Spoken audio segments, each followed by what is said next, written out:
Au Salon de l'Herbe à Poussey, on est aux portes de la Lorraine et les portes, John Deere les a fait tomber sur sa presse série 900, une presse sans porte. Est-ce que c'est capable de presser du fourrage? C'est la question que nous allons poser à Rémi Lhuillier, qui est expert récolte à la CAL, la coopérative agricole Lorraine, concessionnaire John Deere. Alors Rémi Lhuillier, on est face à cette fameuse presse sans porte qui interroge beaucoup les éleveurs. Comment peut fonctionner une presse sans porte? C'est tout simplement le fruit d'un développement vraiment français, un développement qui a été fait par l'usine John Deere d'Arc-les-Grès et qui est un concept en fait effectivement complètement sans porte avec simplement un châssis intégral. Comment est maintenue la balle? Puisque la balle à un moment donné elle tourne dans la chambre, comment elle est maintenue?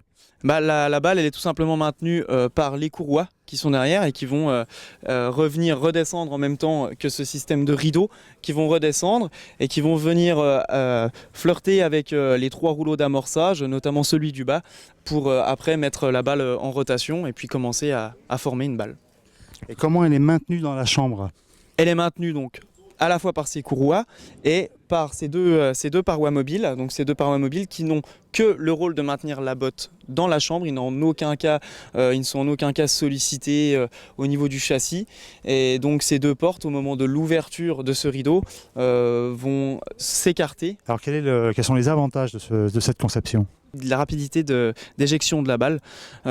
Aujourd'hui, faire des bottes avec de la densité, beaucoup de constructeurs y arrivent, même si celle-ci est quand même sur un très très haut niveau, mais on arrive tous à faire des bottes. Par contre, là où il fallait gagner du temps, c'était vraiment sur l'éjection de la balle. Alors un chiffre pour matérialiser ce bénéfice en productivité?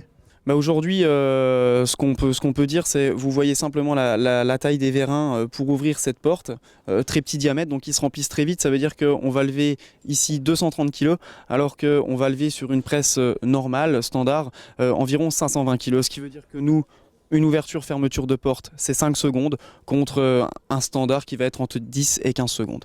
C'est plus ou moins d'entretien qu'une presse conventionnelle?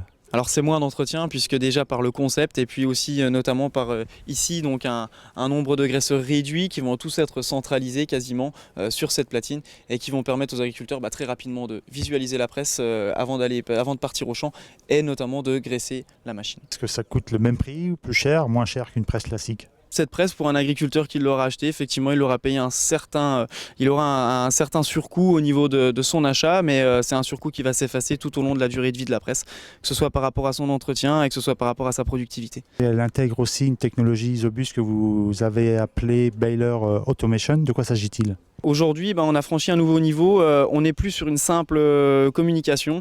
Aujourd'hui, la presse est capable de dire au tracteur « je suis en train de presser, ma chambre est remplie, je vais t'arrêter ». Donc le tracteur va s'arrêter, la presse va arrêter le tracteur, va le freiner. Donc c'est la presse qui prend les commandes? C'est complètement la presse qui prend les commandes. Le chauffeur n'a juste qu'à équilibrer dans l'andin le tracteur pour pouvoir équilibrer sa balle, rouler sur l'andin, passer la marche avant et c'est tout. La presse va arrêter le tracteur, va lier la botte, ouvrir la porte, refermer la porte et donner une indication en cabine au chauffeur sur le moniteur pour lui dire ça y est, c'est bon, tu peux avancer. Quels sont les avantages en termes de productivité?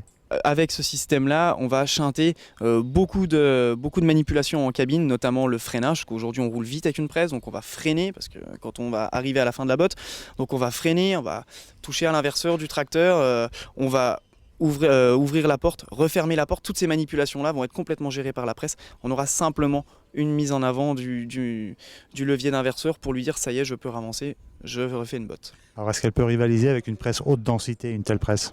Dans les mêmes conditions, alors ou avec un chauffeur très expérimenté ou avec ce système de Baler Automation, c'est une presse qui, dans les mêmes conditions, encore une fois, peut rivaliser avec une presse type 70-120 au niveau du débit en tonnage heure. Ouais.